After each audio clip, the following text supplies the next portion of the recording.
Ассалаумағалейкум достар, баршаңызға менің YouTube арнама қош келдіңіздер. Бүгін Алматыдағы Балуан Шолақ спорт кешенінде кәсіпқой бокс кеші өткелі отыр. Ахмедов промоутерлік компаниясының ұйымдастыруымен өте керемет боксшылар өнер көрсетеді. Соларға жанкүйер болып бүгін келіп қалған жайымыз бар. Арнаға тіркеліңіздер. Ал мен бастаймын.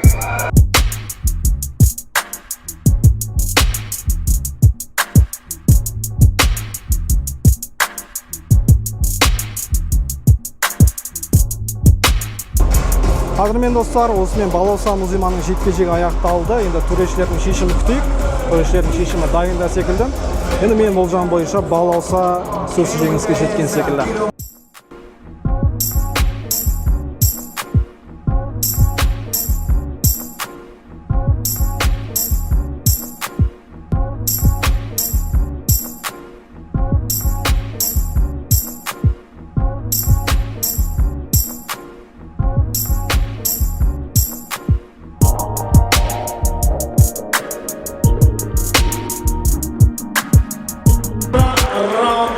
Нәтижесі.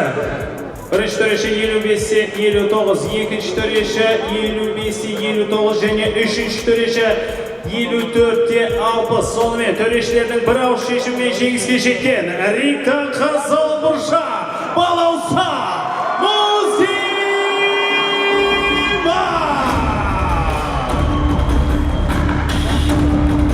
Бүгін шамасы Қазақстан кәсіпқой бокс тарихында алғаш рет осындай әр жекпе-жектен кейін бақ қызметкерлерімен бірге осындай пресс-конференция болды, пост-конференция дейді. Қазір Балауса Музиманың жауабын тыңдайық, сұрақ қояйық.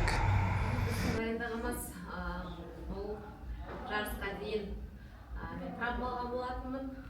Желтоқсан айында жекпе-жекке сол себепті шықпай қалған болатын. Енді 11 ай демалыстан кейін не көріп тұрсыздар мені. Дайындық бізде март айында басталды. Америка құрама штаттарында болды. Сол жақта топ рейсалында занимация еттік. Дэвид Хэммидің тренермен жаттықтым. Өзімнің бапкерім Сағатбек Мұсаханов және де ұлттық құраманың бапкерлеріне рахмет. Осы соңғы 2 апталық турды енді сол Алексеевкада қыздармен бірге өткіздім. Қарсыласыма келетін болса, Аделина Сақтыбалдиева, қырғыз боксшысы, двукратная чемпионка Дагестана, және де финалистка Мирама боевой самбодан солай естідім. Енді өте шымыр, жақсы любительский школасы бар қыз екені көрініп тұр. 6 раунд бойы менімен бірге жақсы бокстар шықты. Защитасы да өте керемет екен. Рахмет бапкерлеріне. Солай қыздарын дайындап келіп менімен бірге енді жекпе-жек өткізгені үшін.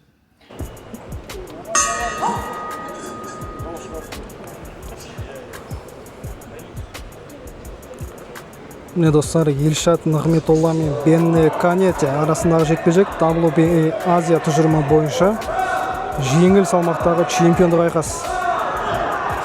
Қарсыласы филиппиндік боксшы өте жылдам екен. Қарқынын қараңыздар.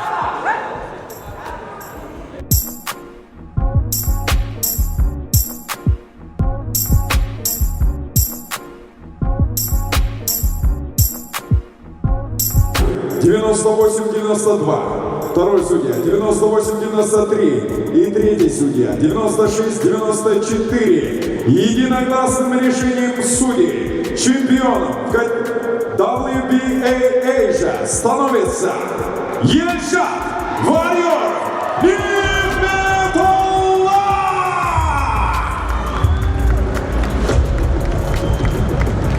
Бұл жолғы қарсылас ненің алдында, бойдың алдында және өзіңіз айтқандай Қырғызстан Ыстықкөлге сборда болдық. 2 апта Ефрем промоушн қолдауымен сол жақта 2 апта дайындықта болдық. Жақсы сборда болды.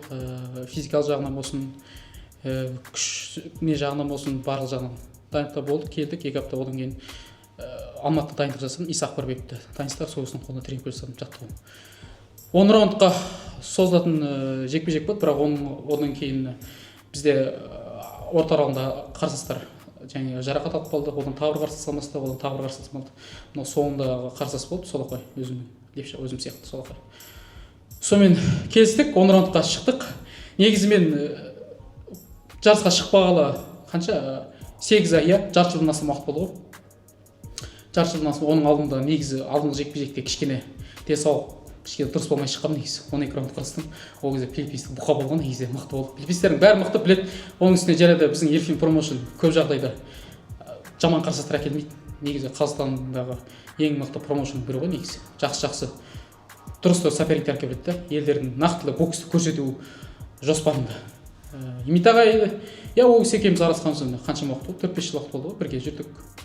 Қаншама нәрсені бірге көрдік, қолдаушым болды, ұстазым болды. Әке ретінде дегендей тәрбиешім болды.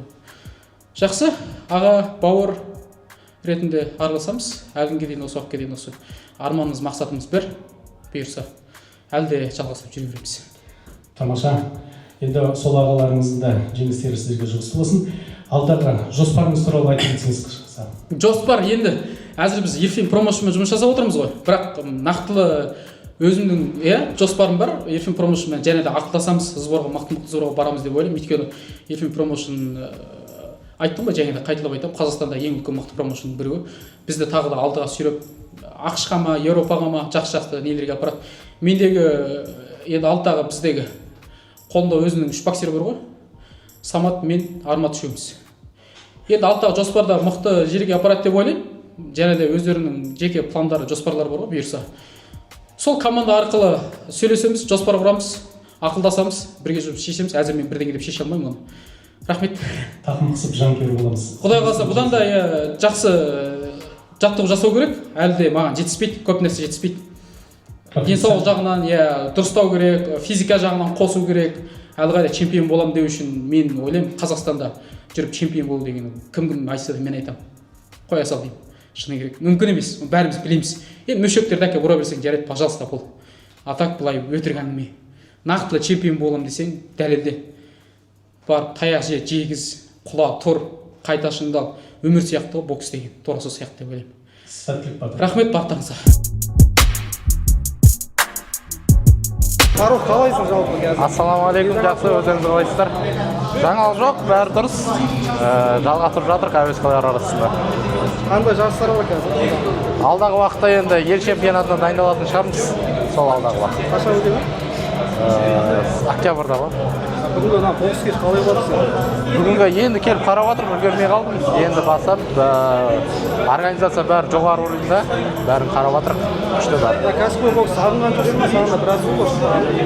Негіз сағындым мен, бұйырса алдағы уақытта болатын шығар кәсіпқой бокс. Бұрынғы жұмыс жасаған менеджерлерім бар ғой, олардан ұсыныс хабарлар болатын жоқ па қазір? Жоқ, ешқандай ұсыныс хабар болмады. Бірақ дайынсың қазір? Дайынбыз. Сәттілік. Рахмет, ассалаумағалейкум.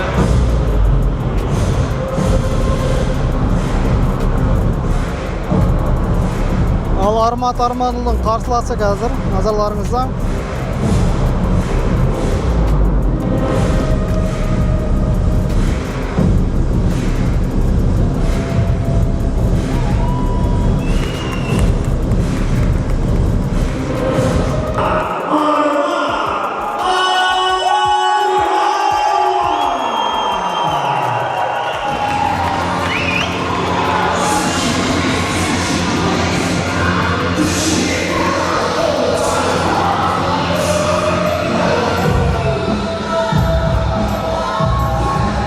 Ал шоу кетті қазір, Арматтың шоуы міне.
Бүгін жігіттерге көңілім толды, себебі біз оларға лайықты қарсыластар алып келдік деп ойлаймыз.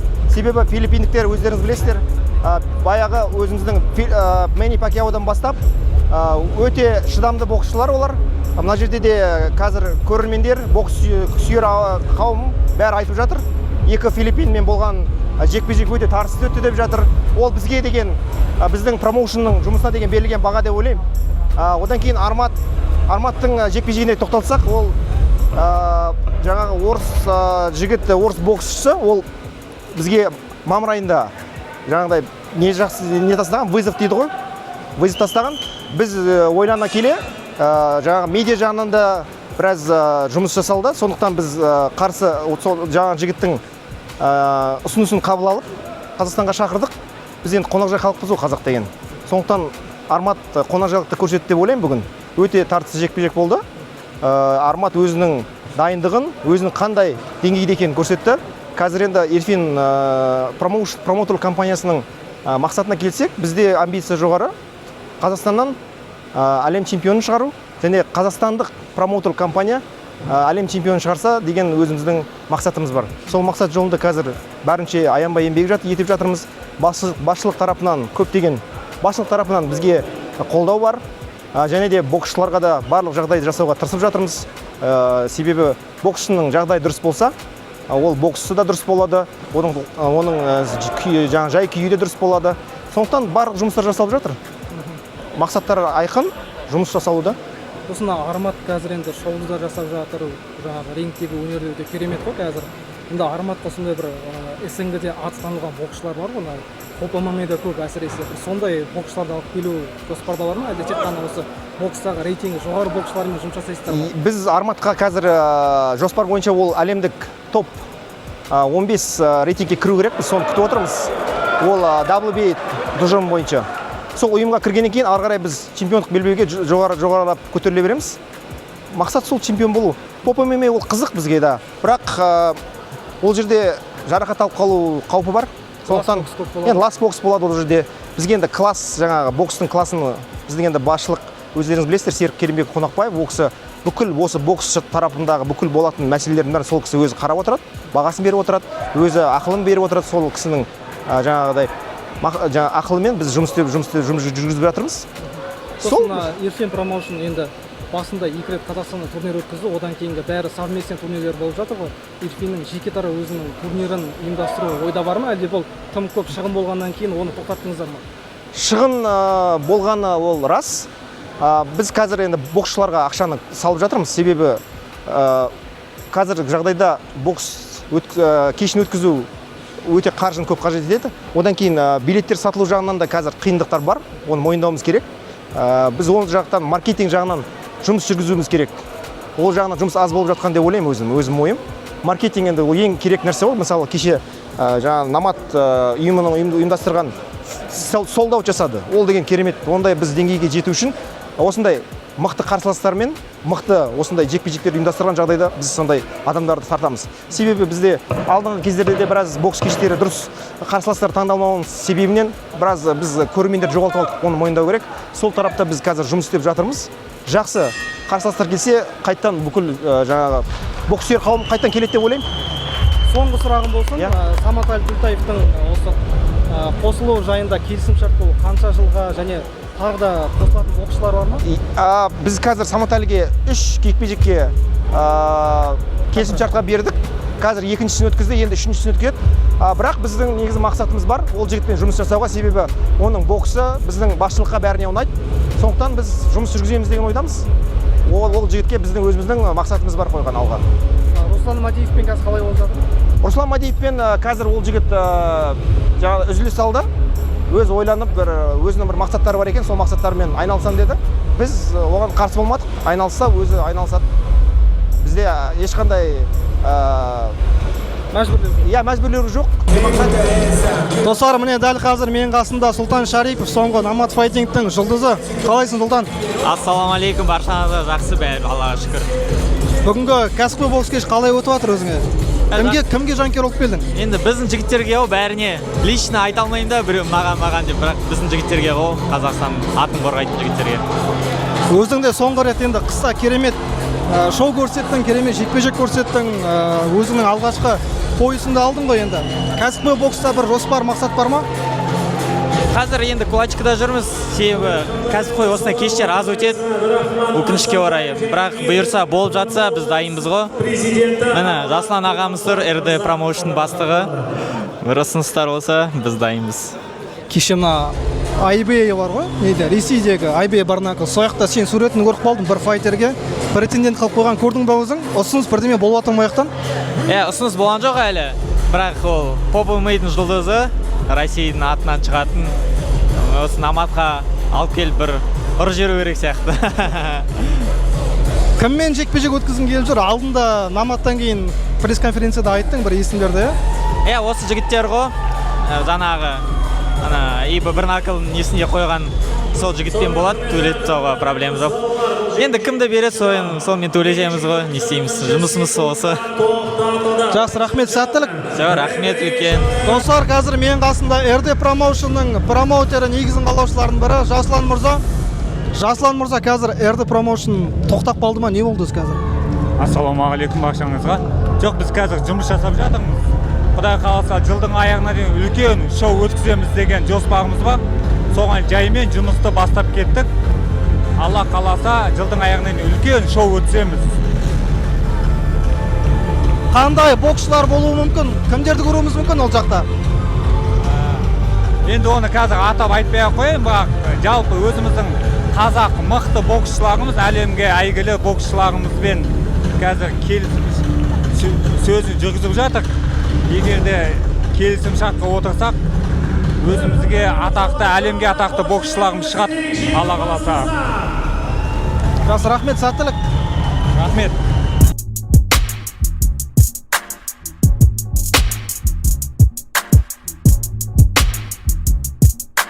Жекпе-жек мен ойымда да өтті.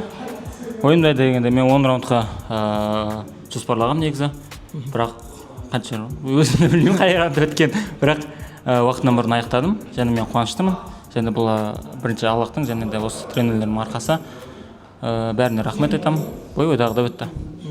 Сосын бүгінгі негізі халықтың көбісі ұйықтап кетті бүгінгі бокс кешінде. Өзің ояттың енді басында шоу жасап, шоуды да жасап жатсың, рингтегі өнерің де өте тамаша. Осы шоу жағынан жасаудан сен арнайы командамен жұмыс жасайсыңдар ма? Жоқ, мен ешқандай жұмыс жасамаймын. Бұл менің харизмам. Харизма все решает, так что өзім харизмам қолданамын. Және де мен тренкада біз айтып отырмын, біз тренкада андай бір спортсмендер ұқсап жасамаймыз. Биші, болмаса приколист бәрі соны сөйтіп жасайды. Өзінің жұмыстарын біледі, сондықтан біз біздің командамыз, біздің Ирфин команда бәріне дайын, биге де, шоуға да бәріне дайын. Сондықтан бізге қолдау білдіріп, бәлешік болып отыра беріңіздер. Жаңа мен Бағдәулет Мырзамен де сұхбат жаздым да, Бағдәулет Мырзаға айтып жатырмын, Армат енді шоуды жасап жатыр, рингте де шоу көрсетіп жатыр. Мүмкін оған жаңағыдай рейтингтегі жоғары тұрған боксшылардан бөлек, андай СНГ-да танылған бір поп ММА-ге жақынырақ спортсмендер бар ғой, кулачкада көп шығып жүрген, бәлкім солармен жекпе-жек қажет шығар деп, сен өзің ойың қандай? Жоқ, поп ММА, бокс ол екі түрлі нәрсе. Және бокс ол қалай айтсам ежелден келіп жатқан спорт, және де бокс ол искусство. Сондықтан поп ММА бұл оның қасында жай ойыншық болып қалады. Және де мен олармен ешқашан шықпаймын, өйткені олар менің уровеньде емес. Если кулачка болса, боксерге кірсін, және де менің салмағым көтерілсін. Любой мен шығуға дайынмын. Және де поп ММАшылықтарға айтамын, оларға сәттілік, кулачка болып төлесеңдер, бізге жақындамаңдар деп айтамын. Жақсы, рахмет, сәттілік. Сау жүріңіз дұрыста.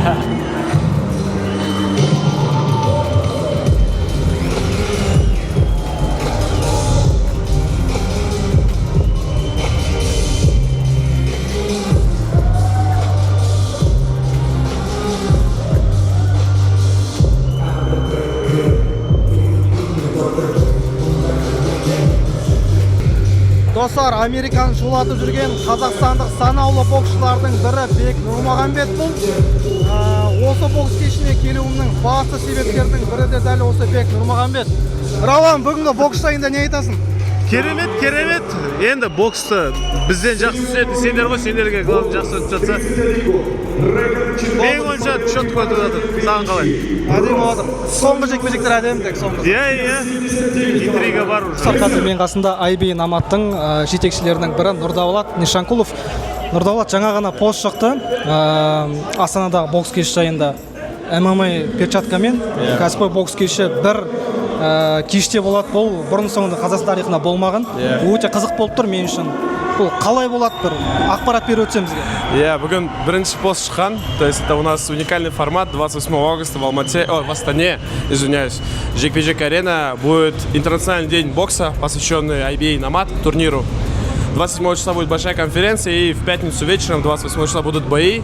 Хотим дать Казахстану новый формат, миксануть наш любимый формат ММА в стойке и, соответственно, профессиональный бокс.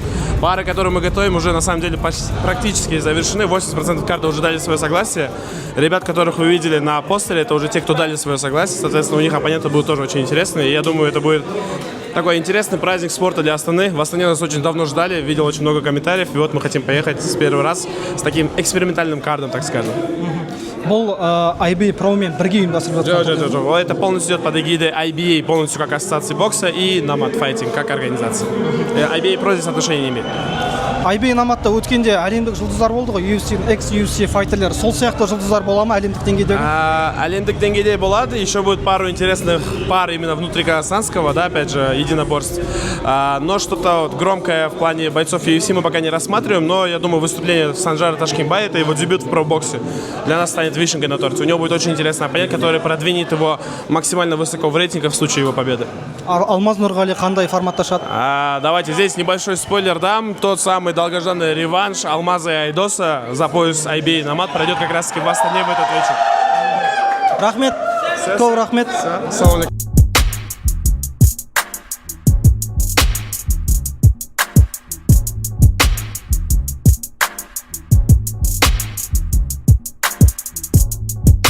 Достар, қазір Бек Нұрмағамбет осылайша Қазақстандағы көптен күттірген жекпе-жегінде жеңіске жетті. Қазір не айтады екен Бек Нұрмағамбет, тыңдайық пресс-конференцияда. Бек, соңғы уақытта енді қазір Мексикада, Америкада, мұхиттың ар жағында жекпе-жек өткізіп ғой. Жалпы Қазақстанда осы жекпе-жек өткізген қандай эмоция, қандай сезім? Жалпы шынымды айтсам, өте қиын.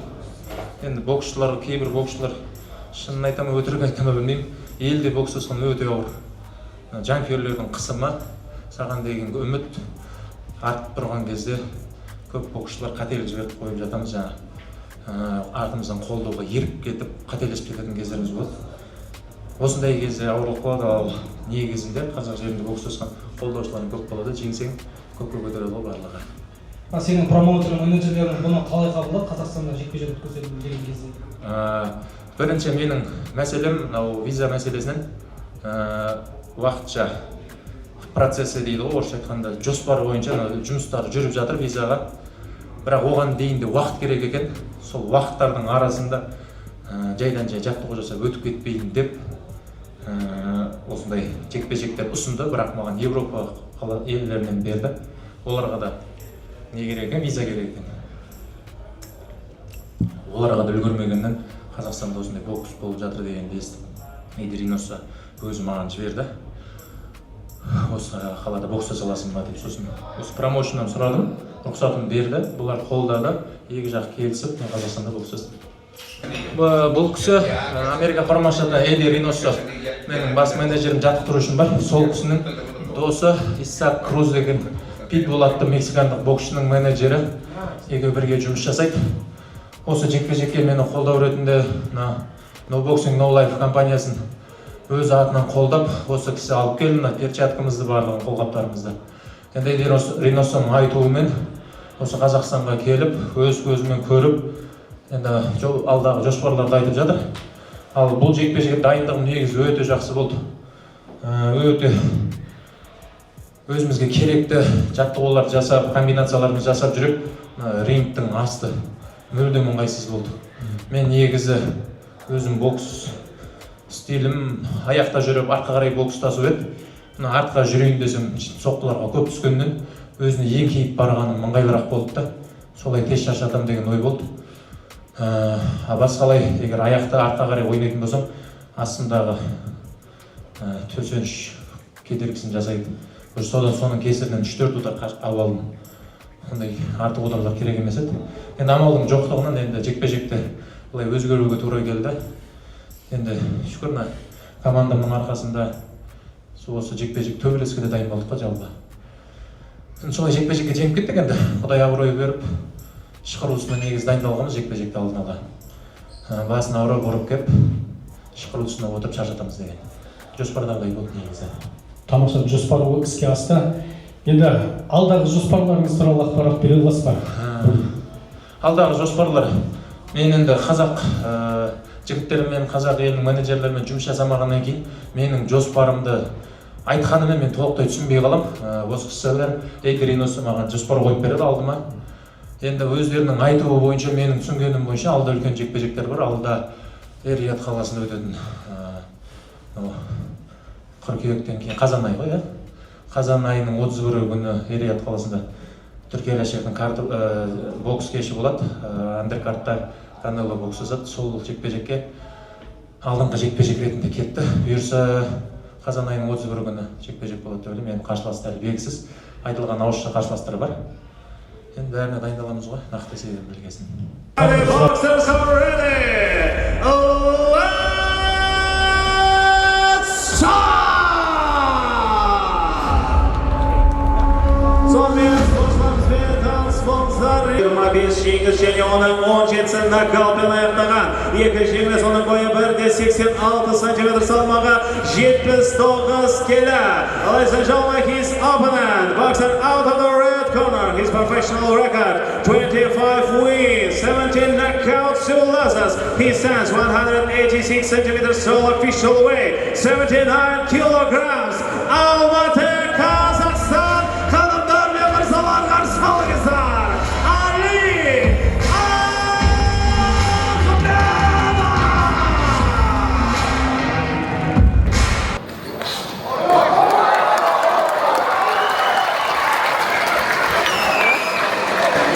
Достар, осымен бүгінгі кәсіпқой бокс кеші аяқталды.